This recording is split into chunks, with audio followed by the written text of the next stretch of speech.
आकार पटेल से CBI director माफी मांगते मांगते रह गए। लखीमपुर खीरी मामले में यूपी सरकार ने कहा कि आशीष मिश्रा फ्लाइट रिस्क नहीं है और एक जज अपनी जमीन बचाते बचाते हो गए सस्पेंड। नमस्कार, मैं भद्रा सिन्हा और मैं अपूर्वा मंधानी और हम आपके सामने एक बार फिर कोट अनकोट का ये एपिसोड लेके आए हैं। जैसे कि आप जानते हैं, इस शो पर हम आपको पिछले हफ्ते हुई बड़ी कोर्ट की खबरों के बारे में बताते हैं। इस हफ्ते हमारे पास जो आपके लिए सबसे पहली खबर आ रही है वो दिल्ली की अदालतों से आ रही है। दरअसल हुआ ये कि बुधवार को एमनेस्टी इंटरनेशनल इंडिया बोर्ड के जो अध्यक्ष हैं आकार पटेल, उनको बैंगलोर एयरपोर्ट पे रोक लिया गया क्योंकि उनको बताया गया कि उनके खिलाफ एक लुकआउट सर्कुलर जारी किया गया। लुकआउट नोटिस भी कहते हैं, सर्कुलर भी कहते हैं। ये जो अथॉरिटीज़ हैं, जो सीबीआई है, वो इसलिए जारी करती है अगर उन्हें लगता है कि कोई अपराधी देश छोड़ के भागने वाला है तो वो इमिग्रेशन और इन सब एयरपोर्ट पे ये सब बता के रखती हैं ताकि ऐसे अपराधी देश छोड़ के ना जा सकें। और इसी नोटिस के चलते आकार पटेल को बैंगलोर एयरपोर्ट पे रोक लिया गया। मामला जो है ये 2019 का एमनेस्टी से ही जुड़ा हुआ है। चूंकि आकार पटेल उस समय एमनेस्टी इंडिया के हेड थे, तो तब ये मामला दर्ज हुआ था एफसीआरए के अंदर, जो कि फॉरेन कंट्रीब्यूशन जो आते हैं एनजीओज को और ऐसी ऑर्गेनाइजेशंस को, उनके ऊपर ये कानून कुछ शर्तें लगाता है। इसमें कुछ उनका हेरा फेरी करने का मामला है, 26 करोड़ इसमें इन्वॉल्व है।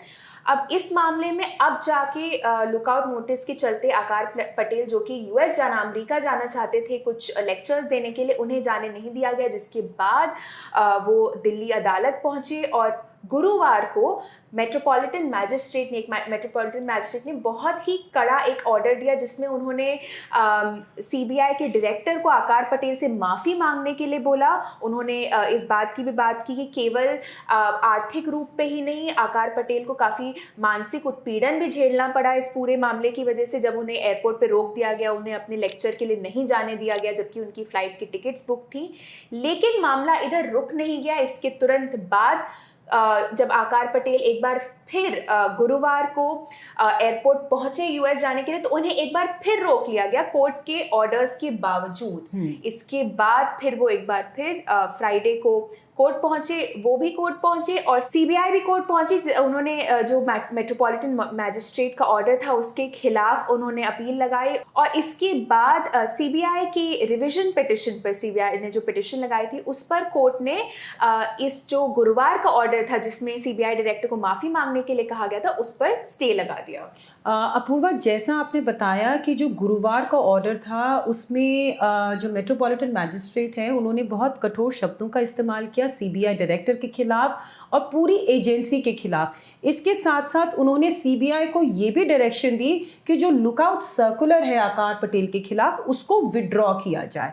और यहाँ तक बोला कि जो सीबीआई के अफसर हैं उनको एक तरीके से प्रॉपर ट्रेनिंग मिलनी चाहिए ये समझाने के लिए कि किस तरह के केसेस में एलओसी इशू होना चाहिए। दरअसल इस केस पे सीबीआई ने चार्जशीट तो फाइल कर दी है, मगर आकार पटेल को अभी तक इसमें अरेस्ट नहीं किया है। वो इसलिए नहीं किया है क्योंकि अभी तक इस पूरे मामले में एक सैंक्शन की ज़रूरत होती है इस लॉ में, एफसीआरए लॉ में, जिसमें आकार पटेल को आरोपी दिखाया जा रहा है। उस पूरे मामले में एक सैंक्शन, प्रोसिक्यूशन की सैंक्शन के लिए ज़रूरत होती है। तो ये सैंक्शन अभी सीबीआई के पास नहीं है, इसलिए ये केस जो है अभी तक आगे बढ़ नहीं पा रहा। तभी आकार जो है अपने लेक्चर के लिए बाहर जाना चाह रहे थे, मगर इस एलओसी की वजह से वो जा नहीं पाए। और जहाँ तक जब मैजिस्ट्रेट ने अपने थर्सडे के ऑर्डर में सीबीआई को बोला कि आप इस एलओसी को विड्रॉ करिए, उसके एक दिन बाद ही सीबीआई ने इस पूरे ऑर्डर के खिलाफ अपील लगाई हायर कोर्ट में, एडिशनल सेशंस जज के सामने। वहाँ पे उन्होंने पूरे ही ऑर्डर को चैलेंज किया और उनका जो मेन कंटेंशन था, मेन आर्ग्यूमेंट वो ये था कि जिस तरह की डायरेक्शन दी गई है सीबीआई डायरेक्टर को माफ़ी मांगने के लिए, इस तरह की डायरेक्शन कोर्ट को नहीं देनी चाहिए। तो पूरी हेयरिंग के बाद, पूरे तर्क सुनने के बाद, सीबीआई के और आकार पटेल के लॉयर को सुनने के बाद, जो एडिशनल सेशंस जज हैं उन्होंने मेट्रोपॉलिटन मैजिस्ट्रेट का जो ऑर्डर है उसको स्टे किया है, मगर एक लिमिट तक स्टे किया है। उन्होंने जो स्टे किया है वो पोर्शन है मेट्रोपॉलिटन मैजिस्ट्रेट के कोर्ट ऑर्डर का जिसमें उन्होंने सीबीआई को ये डायरेक्शन दी है कि आकार पटेल से माफी मांगनी चाहिए। मगर जहां तक एलओसी का सवाल है कि एलओसी विड्रॉ होना चाहिए, उस पे कोई स्टे नहीं है। इसका मतलब ये है कि कायदे से सीबीआई को एलओसी उसी वक्त उसी दिन विड्रॉ कर लेना चाहिए। अब देखने वाली बात यह है कि इसमें जो हेयरिंग है वो अब 12 तारीख को है, 12 अप्रैल को है। अब देखने वाली बात यह है कि क्या इस हेयरिंग तक सीबीआई एलओसी विड्रॉ करती है या नहीं करती है। इसके साथ साथ आकार पटेल ने एक कंटेम्प्ट पिटिशन भी लगाई थी। जब उनको दोबारा रोका गया भारत छोड़ने पे, तभी उन्होंने उसके दूसरे दिन इमीडिएटली कंटेम्प्ट लगाए। उस कंटेम्प्ट की सुनवाई जो है अब वो 13 तारीख को होगी। तो दोनों ही सुनवाई अगले हफ्ते होगी। इस पे जो भी अपडेट आता है वो हम आपको ज़रूर देंगे। जो अभी दूसरा केस हमारे पास आपके लिए वो सुप्रीम कोर्ट से आ रहा है। इस केस पे हमने लगातार आपसे बात की है। लखीमपुर खीरी का मामला है। इसमें जैसा कि आप जानते हैं पिछले साल अक्टूबर में 8 लोगों की मौत हो गई थी वहाँ पे जो हिंसा हुई थी, और आरोप ये है कि आशीष मिश्रा की गाड़ी ने 4 प्रदर्शन कर रहे किसानों पर अपनी गाड़ी चढ़ा दी, और इसके बाद जो हिंसा हुई उसमें 4 और लोगों की मौत हो गई।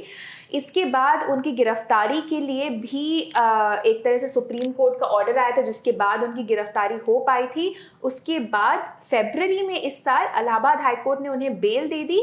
इस ऑर्डर के खिलाफ जो किसान और बाकी लोग मारे गए थे, उनकी फैमिलीज़ ने, उनके परिवार वालों ने सुप्रीम कोर्ट के सामने अपील लगाई थी, जिसकी अब सुनवाई हो रही थी। और इस मामले में कोर्ट ने अब अपना फैसला सुरक्षित रखा है। लेकिन एक जो बहुत ही महत्वपूर्ण बात हम आपको बताना चाहेंगे, इसमें एक तरह से एक ट्विस्ट आया था जब कोर्ट को ये मालूम पड़ा था कि उन्होंने जो एसआईटी पूर्व पंजाब हरियाणा हाईकोर्ट जज के अंदर स्थापित की थी, उस एसआईटी ने यूपी सरकार को ये सलाह दी थी कि वो जो आशीष मिश्रा को बेल दी है इलाहाबाद हाईकोर्ट ने, उसके खिलाफ अपील फाइल करे। लेकिन यूपी सरकार ने अपील फाइल नहीं की थी।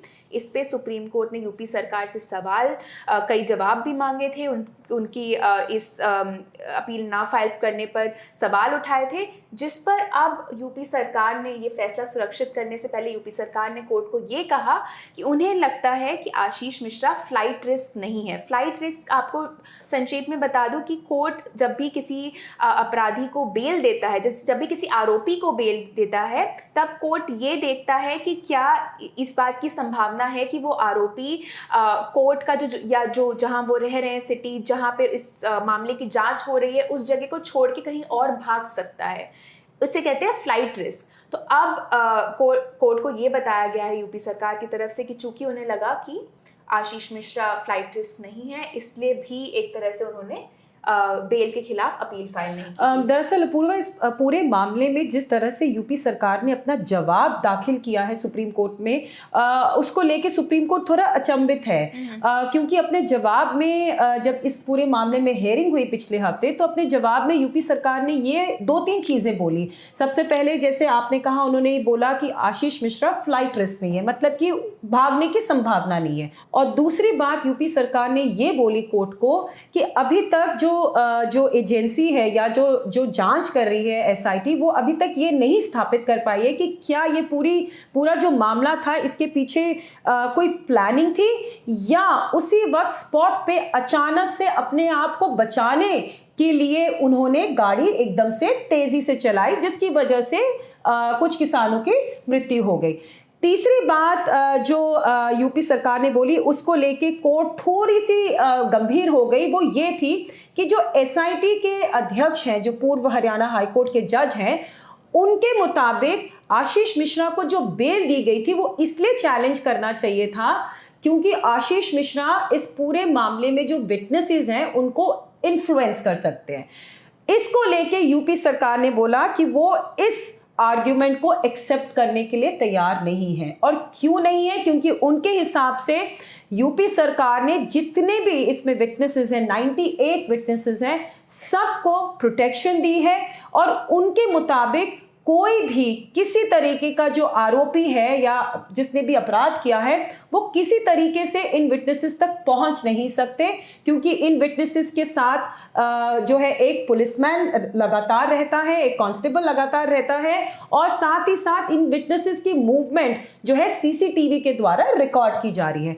तो ये 3 तर्क देते हुए यूपी सरकार ने एक तरीके से आशीष मिश्रा को जो बेल दी गई है उसको ना चैलेंज करने का जो अभी तक का जो उनका एक तरीके से डिसीजन तो नहीं बोलूंगी, जो मूव नहीं किया है उन्होंने, उसको एक तरीके से उन्होंने जस्टिफाई किया है। आपको याद होगा पूर्वा कि यूपी सरकार ये पहले बोल चुकी है सुप्रीम कोर्ट को कि इसमें उन्होंने अपील लगाने के लिए अर्जी मांगी है, मगर उस अर्जी पे जो हायर ऑफिशियल्स हैं उनका अभी तक कोई जवाब नहीं आया है। चलिए, जो तीसरा हमारे पास आपके लिए आज केस है, केस तो क्या ही बोलूँ, बहुत ही दिलचस्प सी एक घटना हुई थी कुछ समय पहले, जब एक एडीजे एडिशनल डिस्ट्रिक्ट जज यूपी के वो एक बुलडोज़र के सामने लेट गए थे। वीडियो बहुत वायरल हुआ था। वो कोट शर्ट पैंट टाई पहने बुलडोज़र के सामने लेट गए थे अपनी पुश्तैनी ज़मीन को बचाने। उस समय हो ये रहा था कि वो ज़मीन, राज्य सरकार उस ज़मीन से अतिक्रमण हटा रही थी, जिसको बचाने के लिए, जिसको रोकने के लिए वो बुलडोज़र के सामने लेट गए थे। इसके बाद इस घटना का अब जो पता चल रहा है कि इलाहाबाद हाईकोर्ट ने इन जज को सस्पेंड कर दिया है। इलाहाबाद हाईकोर्ट की वेबसाइट पे ये ऑर्डर है, ये लिखते हुए कि ये जज सस्पेंशन पे हैं, लेकिन उसमें इस सस्पेंशन का जो रीज़न है वो नहीं लिखा हुआ है कि क्यों उन्हें सस्पेंड किया गया।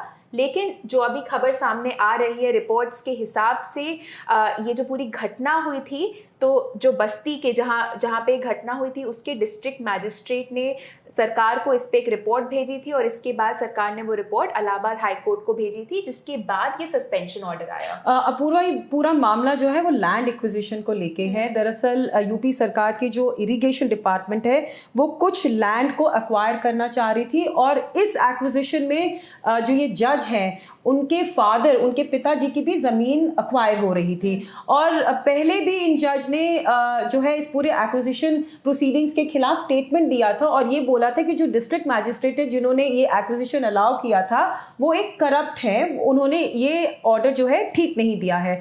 और इसके साथ साथ जो उनके फादर थे उनको भी बुलाया गया था, और जो मुआवजा दिया जाता है एक्विजिशन को लेके उसका चेक तैयार किया गया था, मगर इनके फादर ने, इनके पिताजी ने वो चेक लेने से मना कर दिया था। और जब ये पूरा मामला शुरू हुआ, जब एक्विजिशन के लिए वहां पे लोग पहुंचे, जब बुलडोजर वगैरह पहुंचे, तब उसी दिन जो ये जज हैं वो पूरी रात बिना कुछ खाए, बिना कुछ पानी पे, पूरी रात बुलडोजर के सामने लेटे रहे और बस यही चिल्लाते रहे कि ये मेरी ज़मीन है और मैं अपनी ज़मीन को नहीं ले जाने दूंगा। और इसी पूरे मामले को जो है इलाहाबाद हाई कोर्ट ने इस पे कॉग्निजेंस लिया, और जैसे कि अपूर्वा ने बताया डिस्ट्रिक्ट मैजिस्ट्रेट्स की रिपोर्ट के बेसिस पे इनको सस्पेंड कर दिया। तो चलिए अपूर्वा, इस हफ्ते के लिए मेरे ख्याल से काफ़ी है। बिल्कुल भद्रा, हमसे जुड़ने के लिए आप सभी का बहुत बहुत धन्यवाद।